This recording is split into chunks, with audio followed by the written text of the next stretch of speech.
My body is fucking beat. And today I still have some sprints, some assault bike sprints.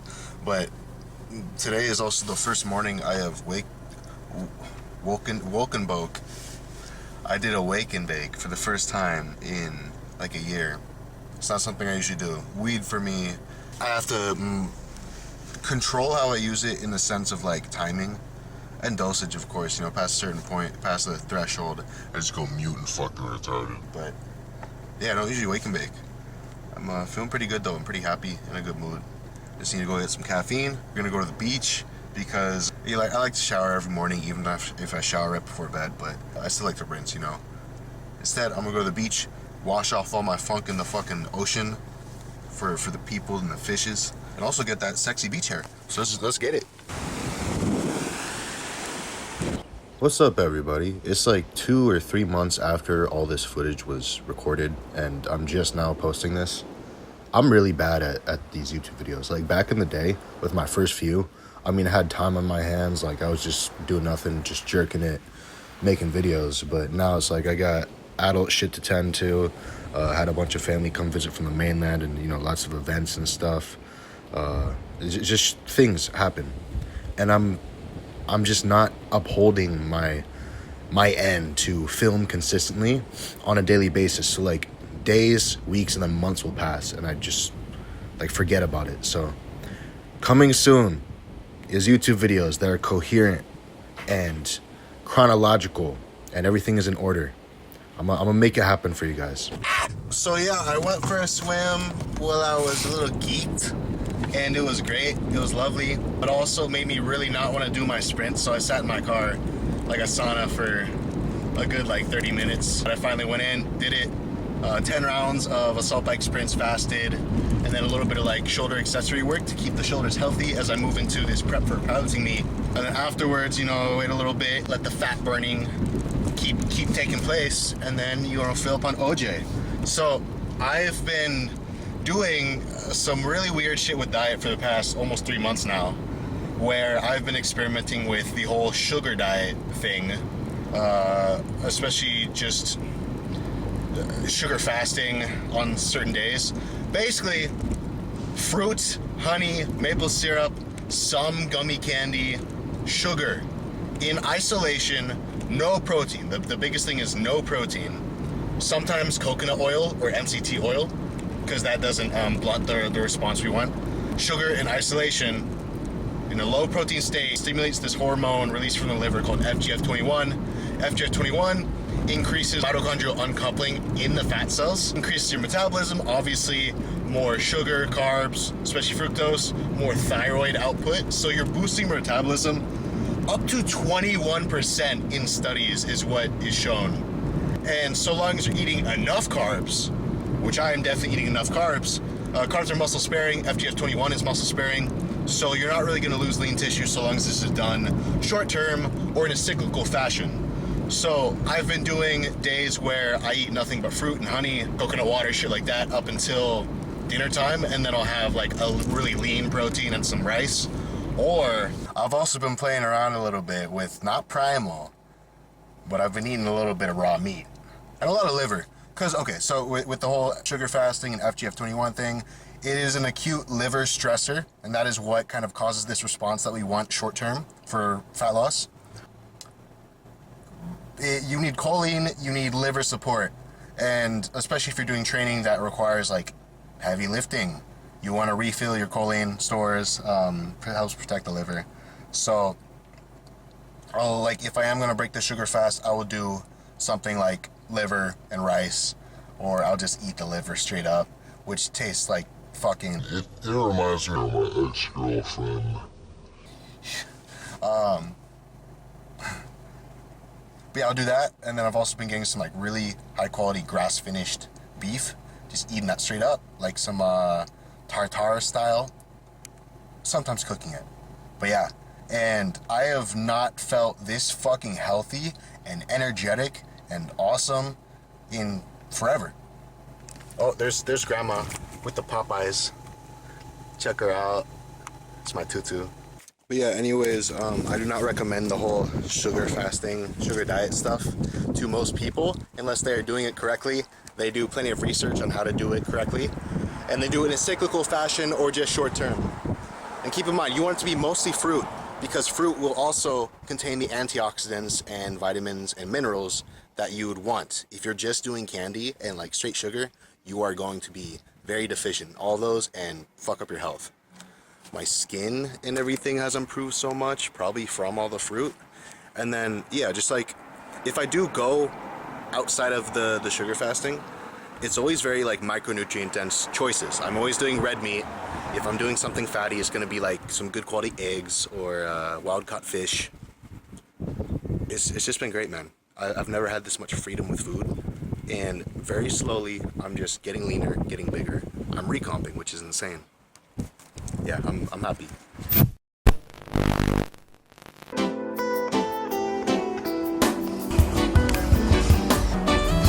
Sun is shining, weather is right.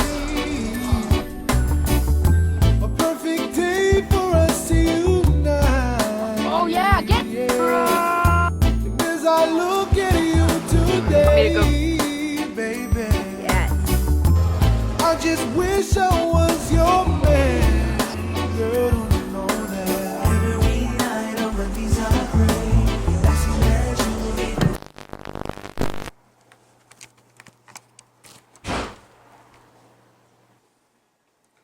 I am back at the crib, and I'm gonna make some makeshift like white boy version of gak, which is like Vietnamese braised catfish, but I'm gonna use cod because it's leaner. So chop up some shallot. I don't have fresh garlic, so I use garlic, but this is sugar. You can also use Splenda or whatever, but sugar, fish sauce, tiny bit of shoyu, garlic, and Thai chili paste. I'm gonna mix this up, and then I'm gonna take this cod and let it marinate in that for a little bit, and cook it. Okay, yeah. My husband used to ejaculate. It allows you to be more receptive and it's not actually more full this time. And then you can go with actually Brian Johnson has a really good peptide shampoo. That's Popeye's really chicken. It's the next morning. I slept a lot longer than usual. I'm pretty beat. But I'm gonna take you guys through my first squat day of this powerlifting meet prep. I'm gonna go walk down to 7-Eleven first. What's up, guys? So I didn't film this entire session, but I want to just talk about a few things regarding knowing the intention behind your training session, how that may change, and also having intention behind your warm-ups. So I'm someone who I get very stiff in the upper back, and I just really lack rotation, as you can see. So doing something like this, whatever it's called, threading the needle, I think, is a really great way to kind of like open up. And oftentimes mobility is more of a neurological thing than an actual the muscle's ability to stretch. So doing things that require you to actively get into that range of motion is going to be most beneficial. Big fan of isometrics, especially long hold isometrics, as they really expose weaknesses and they really get your nervous system primed and ready for whatever it is you are about to do. Especially something like a split squat, which requires a little bit more balance, a little bit more coordination. That is going to kind of, again, warm up those centers of our brain that are required for just force output and just proper movement execution. I'm also a really big fan of sled pushes and drags, because when you have to brace against something, and also you have some locomotion going, not only are you warming up your entire body, and especially your core, but having to brace against something with your arms like that and push it, we're getting our striatus and diaphragm a nice little warm-up, which are going to be very important for proper breathing mechanics. Proper breathing mechanics carries over into everything else. This session is focused on kind of getting me back into the groove of squats, so it's mostly squat focused. I know that I started off with some bullshit. I think it was like 4 sets of AMRAP on the 45-degree extension for some hamstring, glute, and lower back work. Nothing too crazy, and I'm also not going like ultra close to failure, but you know, I'm getting a good little stimulus. When you do your exercises before, you know, your main compound movement, there's good and bad to that depending on the context. For me, it's like I am mostly just trying to maintain and or still grow size and strength in those areas in my legs. And then the squats for the most part are just I'm looking for a neurological adaptation. So, you know, again, just trying to get back into that movement, get into the groove, and make it familiar again. So not going super heavy. We're doing some really tiny pauses, and then as we actually work up in weight, get to the working sets, they'll be a little bit more explosive. Not explosive in the way where I'm just trying to like, you know, go as fast as possible, but explosive as in like smooth reps, you know? Smooth is fast. As I'm filming this, I'm fucking sick. I got like strep throat or some shit. It's also like 4 weeks after filming this, and my foot's all fucked up. I can't even do the powerlifting meet anymore. Shit's like super gay. But yeah, there's some squats and then leg extensions, and these are time set, so it's like I'm pretty sure it was 90 seconds working and then 60 seconds rest, and then repeat that 2 times. So kind of like a rest pause. You have to treat it like a rest pause because you're gonna hit failure more than once. Really brutal, really brutal, but I mean it's amazing stuff. I love time sets like these because it forces you and ensures that you will go to failure at least once, or close to at least once or twice. Yeah, but I'm sick right now. I'm kind of fucking brain dead.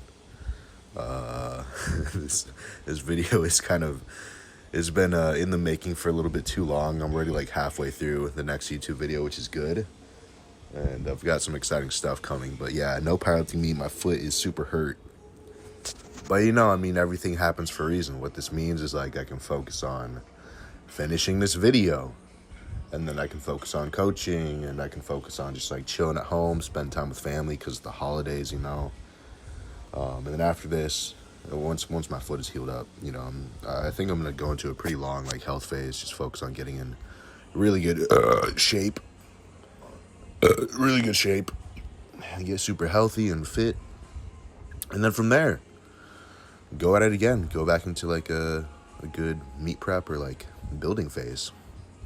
You know, it's always pushing and pulling. That's how this shit works. Whether it's bodybuilding, powerlifting, whatever. It's just phases of pushing and pulling. But anyways, yeah, intent behind the session. So like knowing whether or not the adaptation is one that's, you know, mostly neurological. We're looking for hypertrophy. We're looking for a specific type of stimulus for hypertrophy, because there is more than one. You know, mechanical tension is like the key driver, but that doesn't mean it's the only driver. If anyone tells you that, it's because they don't understand physiology, or they just think in like, they can't think in anything nuanced. You know, why would steroids make someone grow without training, but then mechanical tension is the only driver of hypertrophy? That doesn't make sense, right? Yeah, these fucking idiots. That's what I'm saying. But yeah, anyways,